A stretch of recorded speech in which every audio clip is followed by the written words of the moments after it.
여러분 모두 그리운 고향, 또 부모님들, 일가 친척들, 또 형제들 다 함께 아름다운 시간들을 가졌으리라 생각이 됩니다.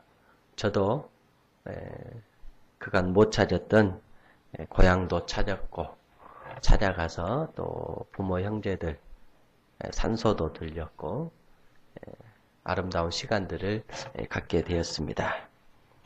오늘 또 이렇게 명절 끝날에 하나님 앞에 예배 드릴 수 있게 된 것 하나님의 은혜고 하나님의 축복입니다. 귀한 예배를 통해서 우리 모두에게 하나님의 크신 은혜가 함께 하시기를 축원합니다. 고속도로를 달리고 있는 남편에게 아내가 갑자기 전화를 했습니다. 조심스럽게 전화를 받았는데, 여보, 지금 몇 번 고속도로 달리고 있지? 맞아. 방금 방송 들었는데 거기 고속도로 역주행하는 차량이 있대. 조심해. 알았어. 근데 역주행, 모든 차가 역주행하고 있는데?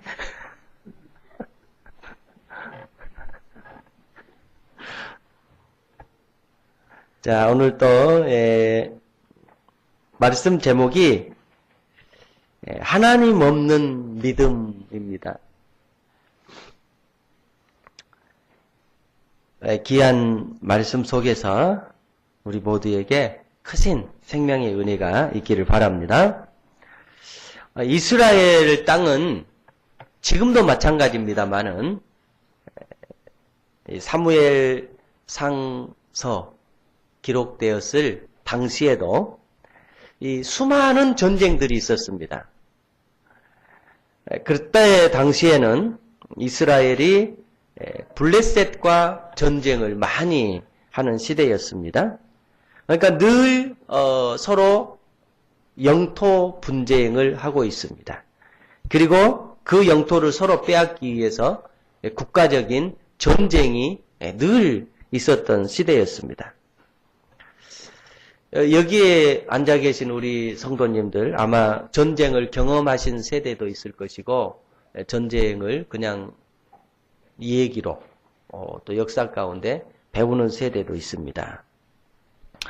어찌됐든 전쟁은 한 나라의 근본을 흔드는 사건입니다. 송두리째 국가의 존폐를 흔드는 사건인데, 이 전쟁 시에 군인이 굉장히 중요하다 생각이 됩니다. 나가서 싸워야 되는 군인, 그리고 그 군인들을 뒷받침하는 전쟁에 임한 온 백성 또한 굉장히 중요하다고 생각이 됩니다. 그러나 생각해 보면 군인도 중요하고 백성도 중요하지만 무엇보다도 중요한 것은 그 전쟁을 책임지는 국가적인 지도자들이라고 할 것입니다. 그러니까 군인도 중요하고 백성도 중요하지만 그 백성과 군인들을 통째로 전쟁에 임하게 할 수 있는 그 지도자는 아주 수십 번 강조해도 지나침이 없을 것입니다. 이스라엘과 블레셋이 전쟁 중입니다. 그 당시에 지도자는 엘리였습니다. 그러니까 올바른 지도자의 역할을 감당해야 될 엘리가 여러분과 제가 지금 사무엘서를 통해서 보는 것처럼 그 책임을 감당하지 못하고 있는 실정입니다. 그러니까 그 전쟁이 어떻게 될 거라는 것을 우리는 짐작할 수가 있습니다. 그래도 참으로 다행스러운 것은 올바른 지도자의 역할을 감당할 수 없는 엘리 시대에서 이제 하나님 앞에 아주 뜨거운 심장을 가지고 올바른 사명을 감당하려고 하는 이 사무엘 시대로 넘어가는 그 과정 가운데 있습니다.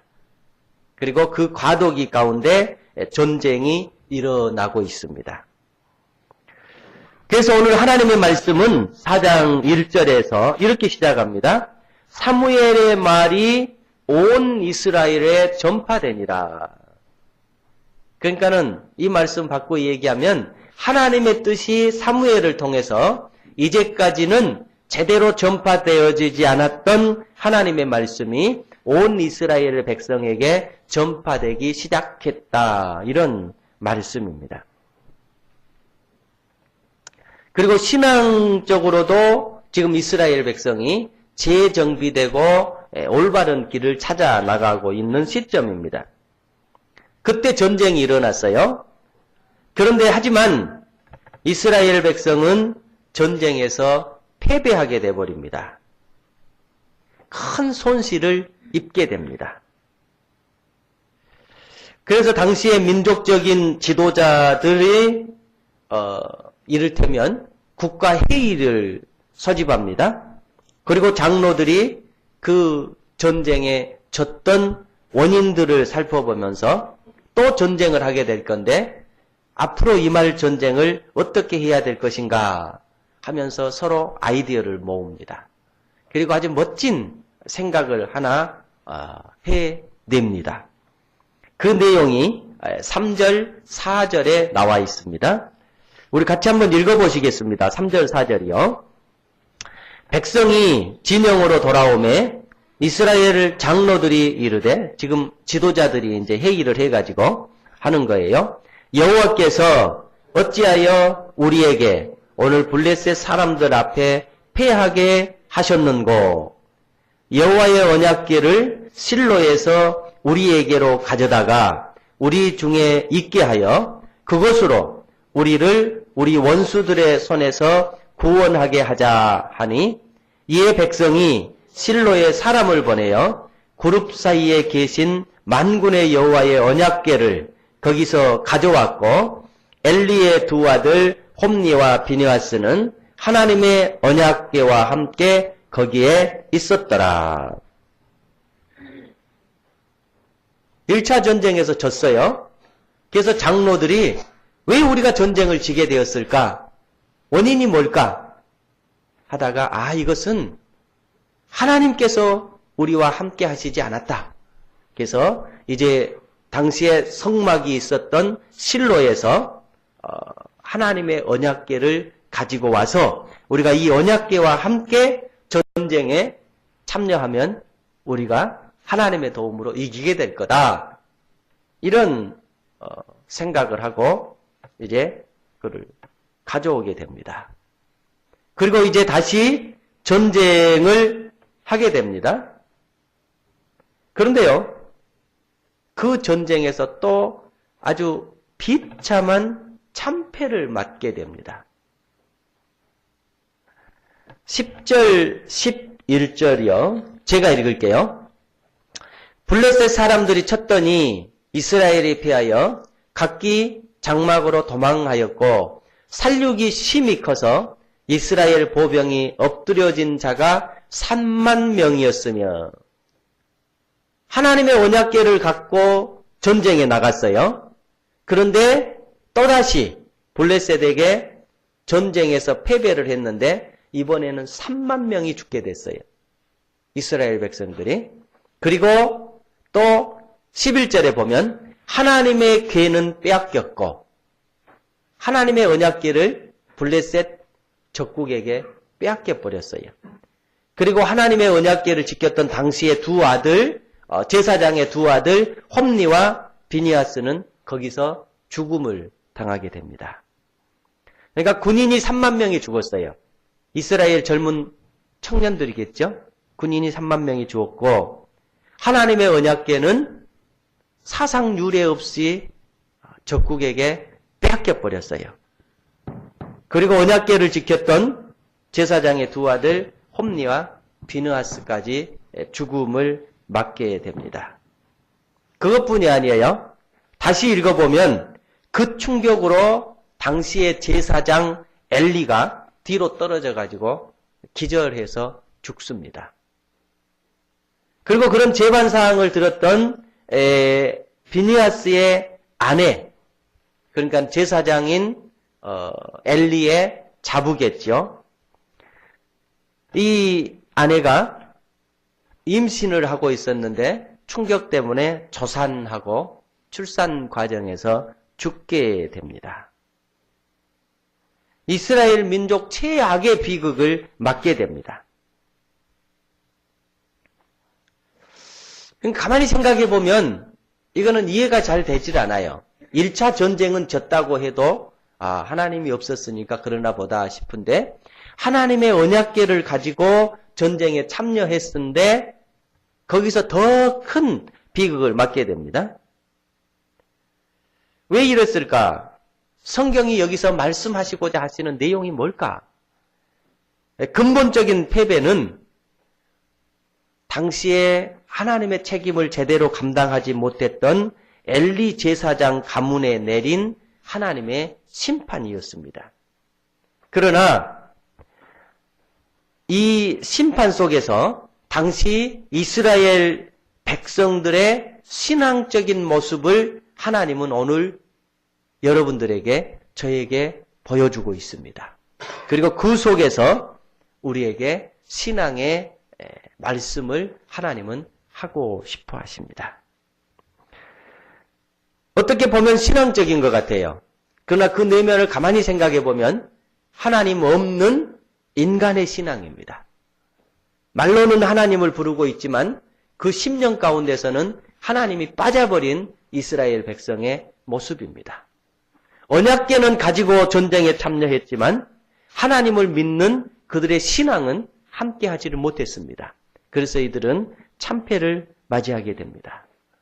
오늘 우리가 하나님을 믿고 하나님의 신앙을 가지고 산다고 하지만 우리의 삶 속에도 이런 모습을 볼 수가 있습니다. 그래서 하나님은 오늘 이 말씀을 우리에게 주시는 겁니다. 세 가지를 생각하면서 말씀 속에서 하나님의 진리를 찾고자 합니다. 먼저 첫 번째는요, 하나님 앞에 이렇게 묻는 절차가 없습니다. 전쟁은 국가 운명을 좌우합니다. 그래서 그야말로 신중하고 또 신중하고 또 신중해야 하는 것이 전쟁의 사건입니다. 그러니까 믿는 자가 하나님 앞에서 신중한다라고 하는 것이 뭐겠어요? 그것은 1차적으로 하나님 앞에 깊이 기도하는 사건입니다. 그런데 지금 이 이스라엘 백성은 전쟁에 임하면서 하나님의 뜻을 묻기 위한 기도라든지 하나님의 뜻을 구하는 간절함의 그런 모습들을 말씀 속에서 찾아볼 수가 없습니다. 두 번의 전쟁을 치릅니다마는 그 두 번의 모습 속에서 이런 모습을 볼 수가 없습니다. 국가적인 지도자들 속에서도 이런 모습을 볼 수가 없었고 또 신앙적인 지도자들 속에서도 이런 모습을 볼 수가 없었고 그런 모습을 백성 속에서도 볼 수가 없었습니다. 그런데요, 이제 이 전쟁이 끝나고 왕이 세워집니다. 사울왕이 세워지고 다윗왕이 세워진데 그 이스라엘의 가장 아름다운 국가를 건설했던 다윗 왕은요, 전쟁에 임할 때마다 꼭 하나님 앞에 묻는 절차를 거칩니다. 사무엘하 2장에 보면요, 그 후에 다윗이 여호와께 물어 가로되 내가 유다 한 성으로 올라가리이까? 여호와께서 가라사대 올라가라. 다윗이 가로되 어디로 가리이까? 가라사대 헤브론으로 갈지니라. 그러니까 이스라엘의 아주 훌륭한 지도자였던 다윗은 일대 사건이 있을 때마다 그게 개인적인 사건이든 민족적인 사건이든 국가적인 사건이든 전쟁이든 큰 사건이 있을 때마다 아니 조그만한 사건 하나에서도 꼭 하나님 앞에 물은 시간들이 있어요. 그러니까 다윗이 하나님 제가 이런 일들이 있는데 해야 될까요? 하지 말아야 될까요? 전쟁에 참여해야 될까요? 하지 말아야 될까요? 전쟁에서 저 백성을 쳐야 될까요? 치지 말아야 될까요? 내가 이기겠다, 지겠다 이런 것은 다윗의 머릿속에 없었어요. 이 전쟁이 불리할까 안 불리할까 이것 또한 다윗의 심령 가운데서는 없었습니다. 다윗의 심령 가운데 있었던 것은 뭐냐면 오로지 하나님께서 원하시는 걸까? 하나님께서 원하시지 않는 걸까? 하나님께서 오케이 하실 걸까? 아니면 노 하시는 걸까? 사무엘 하 5장에 보면 또 이래요. 다윗이 여호와께 물어 가로되 내가 블레셋 사람에게로 올라가리이까? 여호와께서 저희를 내 손에 붙이시겠나이까? 물어요. 그러니까 여호와께서 다윗에게 말씀하시되 올라가라. 내가 단정코 이스라엘 사람을 내 손에 붙이리라. 다윗의 인생관이, 다윗의 신앙관이 뭐였냐면요. 사무엘상 17장에서 우리가 볼 수 있는데요. 또 여호와의 구원하심이 칼과 창에 있지 아니함을 이 무리에게 알게 하리라. 전쟁은 여호와께 속한 것인즉 이렇게 얘기해요. 그러니까 이스라엘의 훌륭한 지도자였던 다윗은 늘 국가를 운영하면서 개인적인 삶이기도 하고 민족적인 삶이기도 하고 국가적인 삶이기도 하겠지만 이 모든 삶을 운영하면서 그가 제일 먼저 중요한 결정을 내릴 때마다 했던 것은 하나님 앞에 묻는 사건이에요. 하나님, 이거 할까요? 말까요? 하나님의 뜻은 어디가 있습니까? 하고 묻는 거예요. 그런데 지금 이 본문 사건을 통해서 두 번의 전쟁을 통해서 이들은 하나님의 언약궤를 가져온다라고 하기는 하지만 하나님 앞에 묻는 절차가 없는 거예요. 그래서 이들은 큰 패배를 맞이하게 됩니다. 모든 것이 하나님의 손에 달려 있습니다. 그리고 그것을 인정한다라고 한다면 하나님의 뜻을 구하는 것, 그것이 신앙입니다. 오늘 이 본문 사건을 통해서 저와 여러분에게 하나님께서 하시고자 하시는 말씀은 바로 그것입니다. 여러분의 인생에 있어서, 여러분의 삶에 있어서 늘 하나님 앞에 물어보시는, 하나님께 뜻을 구하는, 신중을 기하는 성도들이 될 수 있기를 축복합니다. 예수님의 기도를 보면 그렇습니다. 예수님은 우리가 복음서를 보면은 예수님의 그 실제적인 삶의 모습을 우리가 볼 수가 있는데요. 늘 하나님 앞에 기도하는 사건입니다. 그런데 기도하는 사건의 그 중심은 뭐냐면 하나님 앞에 묻는 사건이에요. 여러분, 우리가 기도 그러면은 우리는 뭐예요? 내 소원을 하나님 앞에 아뢰는 것, 이렇게 이해하기가 쉬워요. 그러나 진정한 기도는 내 소원을 하나님 앞에 아랜다는 것보다 더 앞서는 것이 있어요. 그것은 뭐냐면 하나님의 뜻이 무엇입니까? 내 소원보다는 하나님의 소원이 무엇입니까? 하나님의 계획이 무엇입니까? 하나님 저를 통해서 뭘 하시기를 원하시는 겁니까? 그러니까 예수님께서 제자들을 선택을 해요. 12제자를 선택을 해서 그들을 신앙을 집어넣어서 이제 하나님의 사명을 감당하게 해야 될 것인데 예수님 지혜로운 분이십니다. 그러니까 예수님께서 12제자를 당신의 뜻대로 고를 수가 있어요. 아, 이 친구는 어디다 쓰면 되겠다. 저 친구는 어디다 써야 되겠다. 고를 수가 있음에도 불구하고 하나님 앞에 묻습니다. 성경은 뭐라고 기록하냐면 밤새 기도하신 후에 12제자를 선택했다. 이렇게 돼 있어요. 십자가를 앞두고 밤새 기도하실 때도 여러분 잘 아시잖아요. 하나님, 제 뜻을 구하는 게 아닙니다. 내 원대로 하지 마옵시고 하나님의 뜻대로 하옵소서. 이렇게 기도합니다. 그러니까 오늘 우리가 우리의 삶을 통해서 늘 신앙의 삶을 살아가야 되는데 과연 신앙의 삶을 살아간다라고 하는 것은 뭔가 늘 생각하면서 사셔야 돼요. 하나님은 여러분 속에 계획이 있습니다. 물론 여러분의 계획도 있어요. 제 계획도 있어요. 그러나 제 속에 하나님의 계획이 있다는 걸 우리는 신앙적으로 고백합니다. 그래서 우리가 하나님 안에서 풍성한 삶을 살고 늘 승리하는 삶을 산다라고 하는 것은 어떨 때 가능하냐? 내 계획을 찾는 것이 아니라 하나님의 계획을 찾는 것입니다. 하나님의 계획을 엿줍는 것입니다. 그래서 여러분 매일매일 하나님 앞에 우리가 늘 기도의 삶을 살겠지만 이제는 기도의 내용을 조금 바꿔서 하나님 내 계획이 이렇습니다.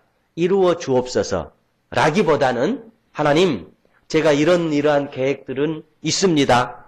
많은 하나님 뜻은 무엇입니까? 하나님의 계획은 무엇입니까? 하나님의 원하심은 무엇입니까? 물으면서 살아가는 성도들 될 수 있기를 축복합니다. 근데 이게 빠져버렸어요. 다음 두 번째, 이들은 하나님의 말씀을 따른다고 하지만 실제적으로 하나님의 말씀을 따르지 않고 있습니다. 1차 전쟁에서 패배했어요. 그래서 장로들이 회의를 해서 회의의 결과가 뭐였어요? 우리가 언약궤를 옮겨오자입니다. 그 언약궤는 어디가 있냐면 실로, 당시 하나님의 성막이 있던 그 실로의 성막 소개가 있었던 것입니다. 지금으로서는 우리가 별로 그렇게 신중하게 생각 안 낼 수도 있겠지만 당시 하나님의 언약궤는 하나님의 사인이 없으면 절대적으로 옮길 수 없는 하나님의 성물이었어요. 그러니까 옮긴다라고 하는 것은 절대 금물이었습니다. 그래서 어쩌면 이스라엘 백성이 이런 결과들을 나타낼 줄 알고 신명기 12장에서 자세하게 대한 기록이 있는데요. 언약궤 있는 곳으로 백성들을 찾아오게 했어요. 그러니까 언약궤는 정해진 자리에 있고 온 백성이 언약궤 앞으로 나오라고 말씀하셨지 언약궤가 옮겨지는 것은 아니라는 거예요. 그러니까 언약궤를 옮긴다 하는 것은 있을 수 없는 일입니다. 그런데 이스라엘 백성들은 어떻게 했어요? 언약궤를 갖다가 옮기는 거예요. 여러분 언약궤라고 하는 것은 무엇이냐면 우리가 기회가 되면 이제 뭐 그런 말씀도 서로 보겠습니다만은 성막이라는 게 있었어요. 이 성막은 두 부분으로 딱 나뉩니다. 하나는 성소고 하나는 지성소입니다. 그런데 이 지성소 안에 언약궤가 안치가 되었는데 이 언약궤 안에는 세 가지의 중요한 상징적인 신앙적인 이런 물품이 들어가 있었어요. 당시에 아론의 쌍난 지팡이가 그 속에 들어가 있습니다. 그리고 이스라엘 백성이 출애굽하면서 먹었던 만나를 담았던 항아리가 또 그 속에 있습니다. 그리고 모세를 통해서 이스라엘 백성에게 주셨던 십계명 돌판이 그 속에 담겨져 있습니다. 그러니까 하나님께서 언약궤를 만들고 그 속에 아론의 싹이 났던 지팡이를 담으라고 하는 것은 하나님께서 능력으로 이스라엘 백성을 인도한다라고 하는 것을 잊지 말라고 하는 의미에서 담으라고 했고요. 만나 담았던 항아리를 그 언약궤 속에 담으라고 하는 것은 하나님께서 이스라엘 백성에게 영과 육의 양식을 공급하겠다라고 하는 의미에서 담으라고 했고요. 십계명 돌판을 담으라고 했던 것은 이스라엘 백성들이 반드시 지켜야 될 말씀이라고 하는 의미에서 세 가지를 하나님께서 그곳에 담으라고 했어요. 그리고 그 언약궤를 보면서 쌍난 지팡이의 의미를 생각하고 또 항아리의 의미를 생각하고 돌판의 의미를 생각하면서 하나님을 심중에 두고 살라라고 하는 의미에서 하나님께서 그렇게 만들라고 말씀하셨던 겁니다. 그런데 이스라엘 백성은 어떻게 하냐면 언약궤만 있으면 우리는 전쟁에서 이기겠다. 이 언약궤만 가져오면 우리는 전쟁에서 이긴다 라고 생각하면서 그 언약궤를 가져옵니다. 그러니까 오늘말로 하면은 의미는 다 잊어버렸어요. 의미는 생각도 하지 않는 거예요. 그리고 언약궤 하나만 가지고 오면 만사 형통이다고 생각을 한 것입니다. 그러니까 피상적으로 보면 하나님의 언약궤를 전쟁에 가지고 간다, 전쟁에 참여한다, 굉장히 신앙적인 것 같아요. 그러나 그 내면을 들여다보면 이들의 신앙은 전혀 없는 거예요. 그래서 언약궤를 가지고 갔지만 그들은 전쟁에서 패배하게 됩니다. 근데 사실은 왜 이런 결정을 내렸느냐? 면 교육 부재입니다. 언약궤가 옮겨지면 안 된다라고 하는 것을 제사장이 가르쳐야 됐고요. 또 당시에 지도자들이 가르쳐야 됐는데 제사장은 가르치지 아니하였고 지도자들도 사실은 그것을 알지 못하고 그러니까 언약궤만 옮기면 이게 되는 거다 이렇게 생각을 한 거예요. 전 개인적으로 여러분과 함께 연합교회를 섬기면서 굉장히 중요하게 여기는 것들이 있습니다만은 제1로 중요하게 여기는 게 뭐냐면은 말씀 알자입니다. 여러분 기독교 신앙이라고 하는 것은 말씀이에요. 구약에서도 보여줍니다만은 이 언약궤는 사실 하나님의 신앙적인 의미가 빠져버리면 하나님의 말씀의 의미가 빠져버리면 죄송합니다만은 이거는 괴짝에 불과해요. 그냥 나무 상자에 불과해요. 왜 이것이 귀하냐? 왜 이것이 소중하냐? 그 속에는 하나님의 말씀이 들어있기 때문에 소중한 것이고 그 속에는 하나님의 신앙적인 의미가 들어있기 때문에 소중한 거예요. 그런데 이스라엘 백성은 그것을 잊어버렸어요. 우리가 십자가를 보통 보면은 앞에 걸어놓고 있습니다. 이게 뭐예요? 신앙의 의미가 있게 볼 때 이 속에 예수 그리스도의 사랑이 들어있고 이 속에 예수님의 생명이 들어있고 예수님의 복음이 들어있고 예수님의 구원이 들어있지 신앙적인 의미에서 보지 않으면 이건 뭐예요? 그냥 나무예요.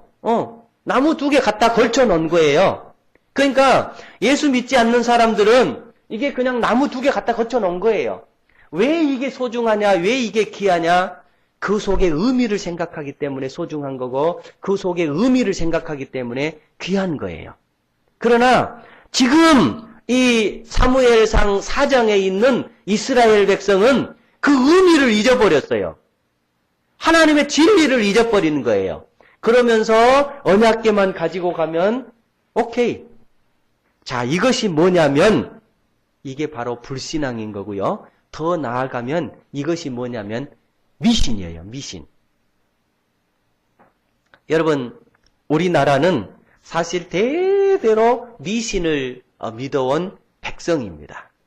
그런데 하나님의 은혜를 받고 하나님의 구원을 받았던 일부 백성들이 그 미신에서 벗어나서 참신 하나님을 알게 됐습니다. 여러분이 그 속에 들어있고 제가 그 속에 들어있습니다. 근데 오늘날 참으로 마음 아픈 현실은 뭐냐면 생명의 종교가 다시 어디로 돌아가고 있냐면은 미신으로 돌아가고 있어요. 미신으로 돌아가고 있어요. 그 원인은 뭐냐? 말씀을 모르기 때문에 그래요. 그러니까 여러분 교회에서요 말씀 배웁시다, 말씀 공부합시다, 말씀 배워야 됩니다 라고 한다면 여러분들을 어떻게 받아들여야 되냐면은 내 속에 생명을 심어주기 위한 말씀이구나. 내 속에 진리를 심어주기 위한 말씀이구나. 내가 올바른 신앙인으로 자라가도록 하기 위한 말씀이구나 하면서 늘 그 말씀 공부의 대열에 함께 하시기를 축복합니다. 그러니까 여러분 개인적으로도 마찬가지예요.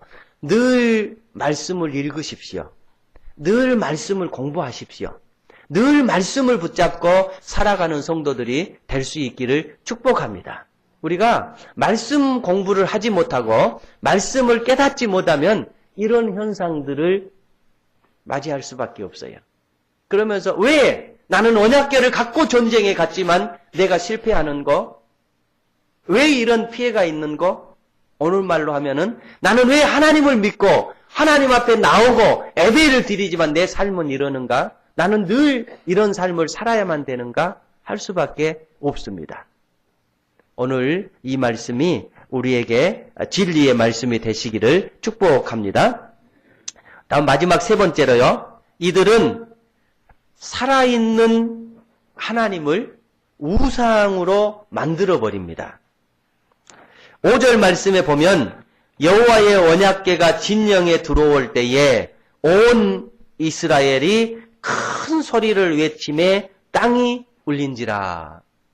어떻게 됐어요? 하나님의 언약궤를 가지고 지금 전쟁할 수 있는 이 전장으로 옮겨놨어요. 옮겨오는 가운데 이스라엘 백성뿐만 아니라 온 군인들이 큰 소리를 외쳤어요. 그 소리가 얼마나 컸던지 땅이 울렸다라고 성경은 기록하고 있습니다.